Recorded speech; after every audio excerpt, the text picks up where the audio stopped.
What's up, everybody? This is Spirit of Liberty 1775, giving you all the update on the scope itself.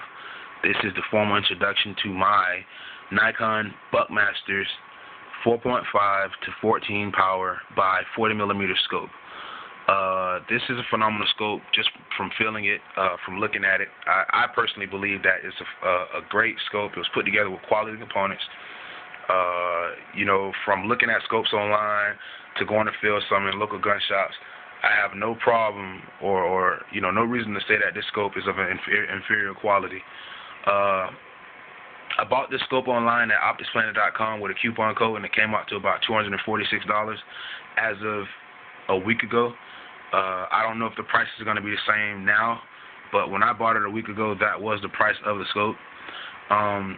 And I bought it mainly because I wanted to turn my LR308 into a more of a mid-range type platform versus CQB, because I feel like my AR-15, which is laying in the background, is more than adequate for that field of use, for that scope of use rather, no pun intended. At 0 to 150 yards with maybe a red dot and a magnifier behind it for 2 times the magnification. But I wanted something that if need be, we get into open clearing and we're trying to take targets out 400, 500, 600 yards. I wanted to be able to do that and have enough clarity, optical clarity, to be able to, I guess you could say, ascertain my targets at those distances. So I went ahead and went with the 4.5-14 versus the 3 to 9 or various other variable power ranges. So without further ado, let me go over here to the specifications of the key features for the scope to give you all an idea of what the scope is about and what it's capable of doing and how it was built, or what it was built to do. All right, beginning with the Bright View multi-coating technology. Bright multi-coating optics deliver up to 92% light transmission. And I don't really know if that's true or not. I don't know how to gauge that. You have to call Nikon out on that one, because I don't know how to gauge that figure, how to gauge that specification. Side focus adjustments. Long-range models include adjustments for parallax-free sighting. I don't really know what parallax is, so if anybody in the comment section can explain to me in detail what that really means, either by personal message or comment, I would greatly appreciate that. I've been doing some research, and it's always like, it's like listening to a chemistry professor. I'm just lost with that. But here's your parallax knob right here. It goes from 50 yards to infinity on this model. I don't know if that's the same for the 6 to 8, the 3 to 9s. I think the 3 to 9s are set to 100, if I'm not mistaken. But on this one, you can go from 50 to 100, 50 to infinity on the parallax setting. Next, we have the scope is waterproof, fall-proof, and shockproof, and it's also nitrogen-filled and O-ring sealed. Now, of course, knowing that, I wouldn't say I would take this deep-sea diving, of course. That goes without saying. But I would feel more than comfortable firing this under a rainy, cloud cover, or a rainy range session, or even in the Dust Bowl of Afghanistan. I would feel perfectly fine firing the scope. I would not feel inadequate by any means. The large exit pupils supposedly improve low-light hunting at dawn or dusk when game is usually moving. Precise hand-turn quarter MOA click adjustments, and yes, these are 1 click equals a quarter of MOA. This is windage, and no, this is elevation. Sorry about that. Elevation, and this is windage.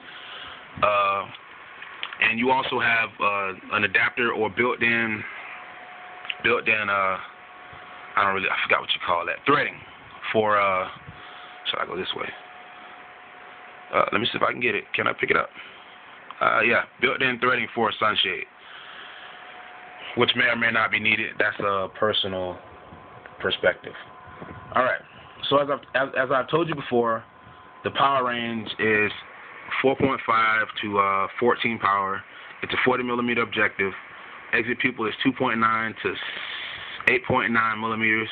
Your field of view is 6.8 at 14 power and 19.9 feet at 4.5 power, and both of those are measured at 100 yards. Your tube diameter is 1 inch.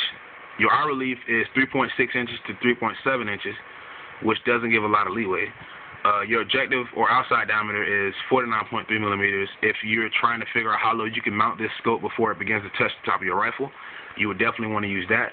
Your eyepiece outside diameter should always, for the most part, be, well, nope, not always, but for the most part, when you're dealing with a 40 millimeter objective, it's going to be smaller than your objective outside diameter. But, however, it is 43 millimeters, and it's here for you to see.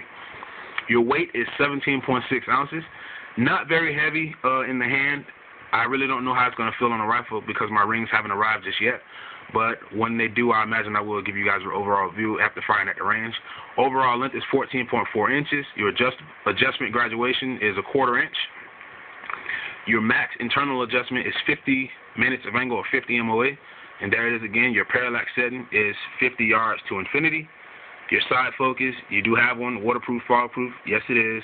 Light transmission using the Bright View multi-coating is up to 92%. Again, I do not know how to measure that, so you have to call Nikon out on that. But from what I can tell you is that I've heard that the Nikon Buckmaster series is the mid-tail line. It's between the entry-level Pro Staff, which is not so entry-level because they do hold their own, and the Monarch series, which is Nikon's premium or top tier line.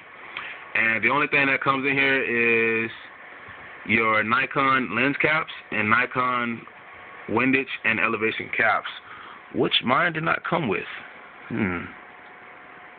I guess because there's no way to take this off anyway, even if you wanted to. Oh well, I'm not really too concerned about that.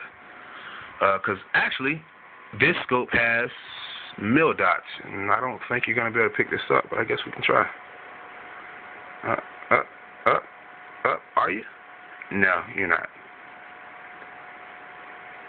I don't think you'll be able to see them. But there are mil dots in there. So, to bring the point home, as I've said before, it's a quality scope. I don't really see any problems coming out of it whatsoever. You're gonna have audible clicks. I don't know if you can hear that or not, but your clicks are audible, and this is gonna take deliberate movement. They're not gonna just move on their own. And they come with supplied covers, so even if that was to happen, I mean, what exactly did you do? You took the cap off to begin with, so it should have been expected at that point. Your magnification ring takes deliberate movement as well. That's not going to move as easy as one may think. You also have an adjustable eyepiece. This spins out if I can do it with one hand. Oh, wait. There you go. Yeah, see, it is starting to move out. Oh, there you go. And the lens themselves have this pretty green coating on. I don't think you'll be able to pick it up with the screen. But, they have a real pretty, like, green coating on them. But you can't really see it looking through the scope. The scope looks clear as day on the inside of the scope. But, overall, I'm excited. I can't wait for my rings to come in, get it mounted, go out to the range, put a few or sight it in, and stretch it out, stretch his legs. I'm excited. I'm exuberant. And that's going to end the review on the scope, or end the introduction and the specifications on the scope. I hope I was able to help somebody, maybe save my internet search trip by giving you I guess you could say, hands-on feel for the scope.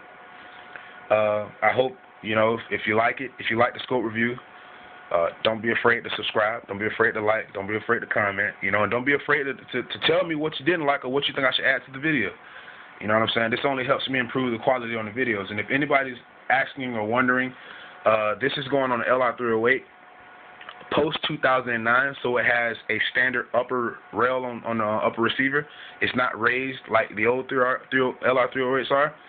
So in order to accommodate this scope and to have the perfect sight over boreline height, you would need 1.5 inches of rings. Okay, well, I guess a better way to say that is your rings would need to be 1.5 inches in height, and that's from the base of the ring, which is the bottom, to the center portion, to the center point of the ring. It needs to be 1.5 inches. So if you went with something like the Burst 1-inch Extreme Tactical Pentatic style ring matte extra high, which are $53.99 at Midway USA, and I think it's like $4 to come to South Florida where I'm at. you should be perfectly fine. And before you go jumping, people have given them a 4.9 in their reviews, and that's 28 reviews. So apparently they get the job done. They might not be the most prettiest, but they get the job done. So I would say before you venture out to go spend $200 on some scope rings, give them a try. And if you don't like them, I'm sure someone will want to buy them. I went ahead and purchased them. I purchased them yesterday. I don't know when they're supposed to be here because they haven't exactly started moving in the system, in its shipping system just yet. But when they get here, be definitely expecting a video within the next week or so, giving you guys a look at the scope when it's mounted, and perhaps, don't quote me on this, or don't hold me to it, a fully painted LR308. But anyway, this is the Nikon BuckMasters 4.5-14x40mm. This is the Spirit of Liberty 1775, saying until next time,